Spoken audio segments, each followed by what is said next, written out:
Ahojte, moje meno je Sláva a posledných 7 rokov som oddaná respektíve frutariánskému životnému štýlu.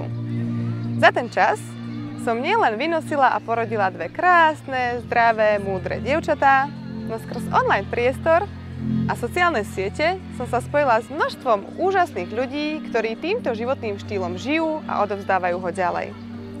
Spoznala a vypočula som si príbehy stoviek ľudí, ktorým návrat k prirodzenosti pomohol prekonať zdravotné problémy, ktoré dnešná medicína častokrát pomenúva ako nevyliečiteľné.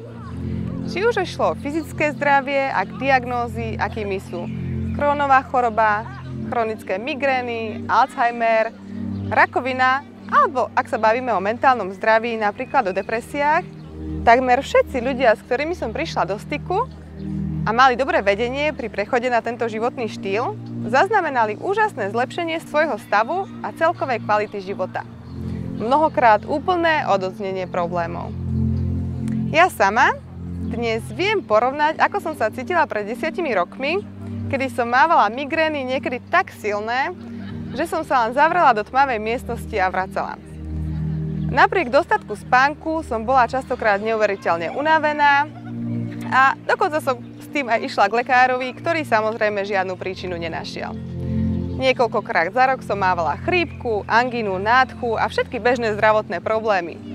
Všetko toto je pre mňa už dávno zabudnutou minulosťou a úprimne, keď teraz o tom rozprávam, javí sa mi to ako život niekoho iného. Už dávno som zabudla na to, aké je to byť neustále chorá, trpieť bolesťou hlavy alebo mať chrípku. Moje telo je ľahké, prúžne, moja pokožka je jemná, nepociťujem žiadne bolesti a nebývam chorá. Taktiež dnes viem porovnať, ako prebiehalo moje prvé tehotenstvo, počas ktorého som sa stravovala ešte normálne. A ako prebiehali ďalšie 2, ktoré som už bola na zväčša však len na ovoci.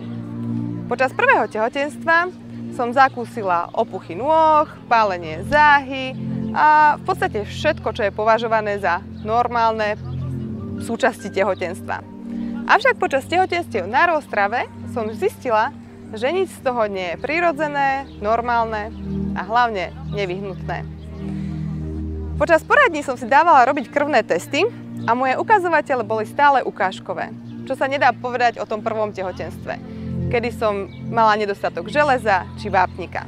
Napriek tomu, že som jedla aj mäso, aj mliečne výrobky. Úroveň uvedomovania si vlastného tela a teda aj následné pôrody boli tiež s tým prvým neporovnateľné. Tiež následná rekonvalescencia po pôrode bola mnohonásobne rýchlejšia a menej bolestivá. Ako som sa k respektíve frutariánskému životnému štýlu dostala? Bod zlomu v mojom živote nastal počas prvého pôrodu, ktorý bol neskutočne traumatizujúci. Čo je téma, ktorej sa budem v budúcnosti venovať samostatne. Bola som v depresiách a pociťovala som fyzickú bolesť viac ako rok po ňom. Uvedomila som si, že keď nechcem podobnú skúsenosť zopakovať, nemôžem svoje zdravie, zodpovednosť za svoje telo odovzdávať ani lekárom, ani nikomu inému.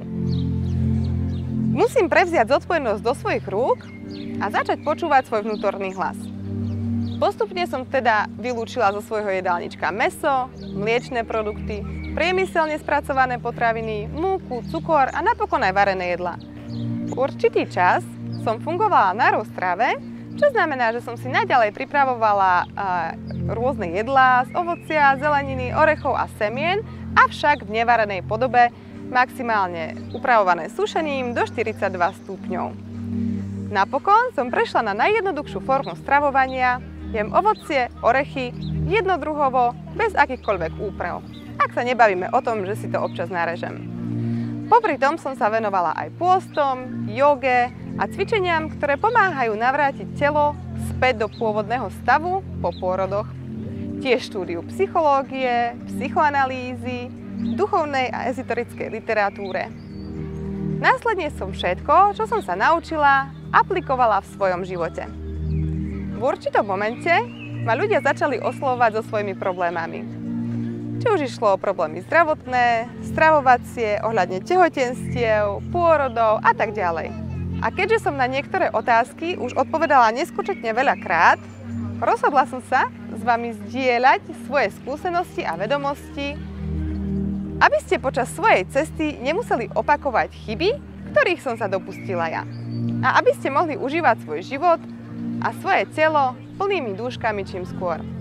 A či už pôjde o živú stravu, užitočné tipy a recepty, frutariánstvo, rozhovory s inými frutariánmi, pôsty, tehotenstvo, pôrody či iné témy, ktoré moja životná cesta zahrňa a ktoré by som na tomto kanáli rada obsiahla, verte mi, máte sa na čo tešiť. Takže keď vás tieto témy zaujímajú, kliknite na odber, aby ste nepremeškali nové videá. Prajem vám všetkým krásny deň a čoskoro sa vidíme. Ahoj!